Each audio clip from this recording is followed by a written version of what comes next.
Nous retrouvons maintenant dans Direct Investisseur Éric Seban, trader et coach chez Perceval Finance. Bonjour Éric. Bonjour Anne-Laure.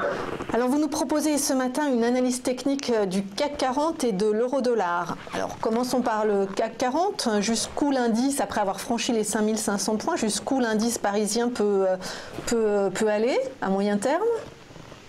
Alors 5500, ça va être sans doute du cash dont vous me parlez. Sur les contrats futurs mai, on est un petit peu en dessous puisqu'il y a encore une quarantaine de points de dividendes jusqu'à l'échéance qui vont être détachés. Donc l'impact est déjà inclus dans le contrat futur, puisque le cash lui va baisser mécaniquement d'ici le troisième vendredi du mois. Et à l'instant T, on est plutôt à 5485. Alors, ce matin, nous avons ouvert à 8h à 5470 et nous étions 100 points de plus bas mercredi précédent. Et 5340 cassé donc a marqué le changement de sens prioritaire pour nous en tout cas, puisque nous sommes passés de vente sur rebond à chasse sur repli. On en a parlé déjà sur l'antenne à plusieurs replis, c'était mi-avril. Et déjà à ce moment-là, je me demandais si le marché allait me donner une confirmation de ce choix. Mercredi dernier, on en parlait encore, c'était toujours pas clair. C'est ce qu'on partageait à l'antenne et le marché était plutôt en double appui en faisant un pullback sur cette zone de 5340. Alors heureusement, voilà, depuis une semaine, graphiquement, la confirmation a été donnée. Il fallait donc bien arrêter de vendre par anticipation de 5340, la CHA. En tout cas, il fallait arrêter de vendre si on n'avait pas des calls en face pour protéger en cas d'accélération d'amplitude. Il n'y a pas eu d'amplitude sur une semaine, c'est pas très important. Et donc justement, ça amène à se poser la question de la construction de la hausse, qui n'est toujours pas claire. Comme vous pouvez constater depuis 2 semaines, le DAX sous-performe. Il est toujours graphiquement vendeur. La dernière indication sur le DAX est toujours vendeur. Alors que, voilà, vous venez de le dire, rien n'arrête le CAC. Il continue à monter inexorablement, pas fortement, pas rapidement, mais de façon pratiquement algorithmique. Alors il y a sans doute encore des rachats de vendeurs à découvert, c'est évident. D'ailleurs, on le voit bien à chaque fois qu'il y a eu des replis. Sont certainement ces vendeurs à découvert qui ont stoppé le marché, puisqu'ils se rachètent. Donc, dans ce cas-là, évidemment, ils sont acheteurs et arrêtent le repli. Donc, il n'y a pas à espérer de repli important pour cette raison. Et vous avez également l'intervention des algos, comme je le disais à l'instant, qui eux sont à l'intervention, font le gros des mouvements, portés sans doute par des bons résultats de quelques pôles du CAC. On a à peu près l'explication de cette hausse, mais qui n'est pas le relais que j'attendais, ou en tout cas celui sur lequel j'aurais porté mon attention, celui que j'attends de voir pour parler d'un retour d'un marché directionnel haussier, ce relais venant obligatoirement de la part des acteurs de la gestion qui sont toujours pour le moment encore un petit peu en retrait. Donc pour l'instant, l'explication de la hausse n'est pas très claire. Je considère que pour le moment, en tout cas, c'est les recommandations que l'on donne chez Perceval. Il est préférable d'accumuler des écarts plutôt que de jouer un directionnel. Comme je viens de le dire, il est trop tôt pour parler de retour du directionnel. Il faudra du carburant, et ce carburant, je vous le répète depuis des semaines, il y aura des acteurs de la gestion qui, pour l'instant, en tout cas, n'interviennent pas. En tout cas, ne font pas le volume. Donc on continue d'accumuler les écarts. Comme il n'y a pas beaucoup d'amplitude et que les replis sont arrêtés par des rachats de vendeurs à découvert, et bien pour nous c'est des occasions d'acheter. On en a eu plusieurs depuis 15 jours, donc ça a bien fonctionné. On a eu l'occasion d'en faire souvent et à chaque fois avec succès. Donc le changement de sens de vendeur sur rebond à acheteur sur repli qu'on a initié depuis la hauteur de 5340 graphiquement est maintenant confirmé comme étant un choix judicieux, et depuis on a pu accumuler plusieurs écarts en agissant de façon systématique. Je précise parce que c'est compliqué dans un marché comme celui-ci. Sincèrement, bon, je ne vais pas rentrer dans trop en détail, mais la lecture des graphiques, la lecture du comportement des investisseurs n'est pas très aisée. C'est assez inhabituel ce que l'on voit là, surtout la sous-performance qui continue de durer avec le DAX. C'est pas très simple à analyser. Et, bon, à la limite, tant qu'on peut l'analyser, c'est bien, parce que ça peut nous permettre d'étayer d'étayer les scénarios, de les valider, bref, de trader avec un peu plus de conviction. Là, c'est pas le cas, c'est pas grave, mais j'insiste sur le fait que justement, quand on n'a pas quelque chose d'extrêmement clair, il est préférable, évidemment, comme toujours, en trading, d'être systématique, de laisser le discrétionnaire de côté et de se concentrer sur un plan.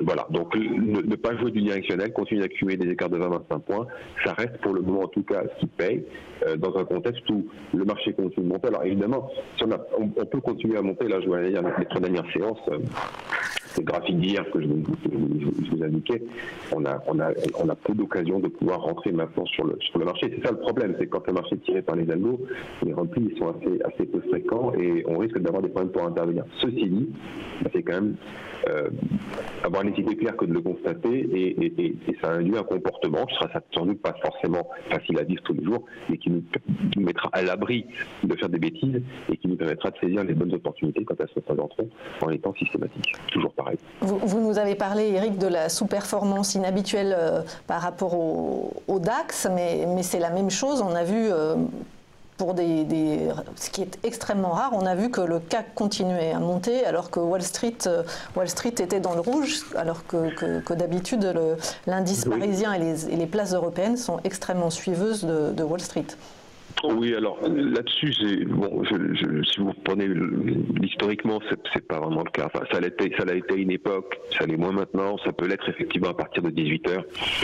C'est souvent ce qui se passe, mais toutes les corrélations ne vous donnent pas de matière à trader sereinement. Si vous avez joué les corrélations entre le CAC et le DAX, parce que évidemment la plupart du temps le CAC et le DAX sont corrélés, ça fait 15 jours vous êtes mal. Donc non, il faut se concentrer sur un indice et travailler cet indice par rapport au message que vous donne le graphique et pas s'occuper du reste. C'est comme les news, il ne faut pas s'en occuper. Enfin, moi, c'est mon principe. C'est pas la news qui va me donner la façon d'agir. J'ai un plan déjà à l'avance et ensuite je l'adapte si la news provoque un changement, mais pas à la seconde, pas à la minute non plus. Donc, on voit effectivement. C'est ce qui amène évidemment des interrogations et qui amène aussi, quand on regarde les volumes, à la conclusion que ce sont surtout les algos qui tirent le marché. En effet, il y a de l'intérêt sur le CAC. Oui, comme je vous le disais, sans doute l'intérêt se porte en ce moment sur le marché parisien parce que vous avez des grosses sociétés, des polos du CAC qui ont répondu aux attentes. Donc voilà, l'argent, on ne sait pas trop là pour quelle raison il vient là. C'est compliqué. La raison ne va pas nous amener à une action particulière. L'idée pour nous en tant que trader, c'est de travailler sur un scénario principal, de l'adapter en fonction du message que donne le graphique, mais de travailler sur un scénario principal. Si en plus on peut avoir une lisibilité, ça renforce, parce que sur le plan psychologique c'est plus facile d'intervenir, mais c'est pas ça qui va nous driver, c'est pas ça qui doit en tout cas prédisposer l'analyse du marché et la stratégie qui doit en découler pour intervenir. On se base sur le graphique, effectivement il y a divergence, vous l'avez noté, il y en a beaucoup sur beaucoup d'unités de temps, mais on doit simplement le constater parce qu'on ne peut pas faire grand chose avec et continuer à être systématique en mettant tout ça de côté, en essayant de garder un esprit concentré sur l'indice parisien quand on traite l'indice parisien. Alors, on passe maintenant à la paire euro-dollar, l'euro sous 1,20 $, ce qui contribue à soutenir justement le CAC 40 parce que c'est extrêmement bien perçu par les investisseurs cette baisse de l'euro. Oui, alors je pourrais aussi avoir le DAX qui monte. Non, mais là, voilà, on a juste l'illustration que c'est la capacité à savoir lire un graphique qui vous donne la façon d'intervenir. Ça fait longtemps que je vous dis que je suis à l'achat sur l'euro-dollar. Ça fait déjà un paquet de semaines que je vous dis que sous un 21,60, et quand j'ai un paquet de semaines, depuis déjà le mois de février, je vous dis que sous un 21,60, je coupe et je passe vendeur. On s'est approché une première fois vers la fin février de 21,60, on a rebondi. On s'est rapproché d'un 25, je vous ai dit. Si on y va, c'est la troisième fois, ça peut donner du relais. J'en entendais déjà également qui disait 1,28, les doigts dans le nez, mais rien du tout. 1,30 même. Ouais, alors peut-être, allons-y. Mais ce que je veux dire, c'est que rien n'est facile, et en tout cas, ce qui sont des pures spéculations qui n'apportent pas grand-chose. En définitive, si on veut traiter le marché de façon, si on veut opérer de façon sereine avec un plan, enfin, de toute façon, on ne peut pas opérer de façon sereine si on n'a pas de plan, on intervient par rapport au chart. Et le chart vous disait simplement que si on venait à un 25, la probabilité de dépasser était très bonne, c'est pour ça qu'on a payé le bas, vous l'avez annoncé, on est remonté, et quand on s'est approché d'un 25, on est reparti rapidement en arrière, je dis, je n'ignore pas ce message. Évidemment, j'ai continué de payer, puisque je n'avais pas devant les yeux la question de 1,2160 qui remettait en cause sur le plan de chartiste la tendance haussière qui prédominait depuis déjà maintenant un paquet de trimestres. On l'a suivi ensemble tout au long. Le dernier objectif était matérialisé sur le graphique que vous avez donné par les pointillés. On ne l'a pas atteint, on est reparti en arrière. Ce qui s'est passé jeudi, le dernier achat que j'ai fait a été stoppé pour la moitié de la position, puisque pendant Draghi, le premier objectif a été atteint. J'ai été stoppé sur la moitié de la position et je suis passé vendeur immédiatement, conformément au plan que je vous ai annoncé déjà depuis des semaines. Bon, premier objectif annoncé la semaine dernière, 1,2090, qui était en fait le pullback sur la zone de janvier, a été atteint le vendredi matin, et la baisse est poursuivie. Donc ça a confirmé, si vous voulez, le changement de phase, le changement de tendance. Donc voilà l'illustration, si vous voulez, que la spéculation ne sert pas à grand-chose. Il faut uniquement savoir lire un graphique, comprendre un contexte, savoir à peu près où sont les forces et les probabilités, et ensuite établir un plan et le suivre. Je vous dis pas que c'est facile. Je vous dis pas que c'est facile lorsqu'on a été stoppé. Alors c'était un petit stop puisqu'on avait acheté pas cher. Je vous le disais d'ailleurs également, mercredi dernier, c'est toujours une occasion d'acheter un bon compte. Le stop n'est pas très éloigné. Il était encore moins. Jeudi matin qu'on est intervenu. La moitié de la position est stoppée. On passe vendeur immédiatement. J'hésite pas. Je le fais parce que c'est mon plan. Si je suis pas mon plan, je suis foutu. Donc je suis mon plan et ça paye. Donc là on est repassé vendeur. On était acheteur depuis des mois sur les rebonds. Maintenant, on passe vendeur on était acheteur sur les replis, maintenant on passe vendeur sur les rebonds. Et c'est le nouveau scénario que l'on a mis en place pour travailler en intraday. Les prochains niveaux qui sont les objectifs de ce mouvement baissier, pour l'instant, je ne vais pas encore parler de tendance, c'est un petit peu tôt, mais ce mouvement baissier, cette phase, donc son graphique, à 19,40, à 17, c'est le gros objectif à atteindre. Et pour le moment, on va travailler dans ce sens. Un 20,50 pour la journée, c'est déjà un premier niveau de vente. C'est ce qu'on a proposé à nos abonnés du trade du jour. Et on va continuer, voilà, à dérouler notre scénario jour après jour pour continuer à accumuler des écarts dans un mouvement pour l'instant. Le graphique nous a donné l'indication que c'était terminé, qu'il fallait arrêter d'acheter. On a stoppé nos positions, on est passé vendeur. Et maintenant, on va essayer d'accumuler des écarts dans ce sens-là, tant que le marché ne nous donne pas un nouveau message. Vous pensez que le mouvement baissier va se poursuivre sans interruption jusqu'à 1,17 ? Non, je crois pas. Franchement, je suis assez sceptique sur le relais, mais bon, de toute façon, ça n'importe peu en définitive. Ce que je pense, c'est pas très important, puisque c'est pas. Non, mais c'est vrai parce que de toute façon, ce que je pense, j'en tiens même pas compte pour moi-même. Donc, j'ai un sentiment que ça va peut-être pas être si facile que ça de descendre fort, mais en tout cas, pour l'instant, le dernier signal est des baissiers, donc je vends les rebonds.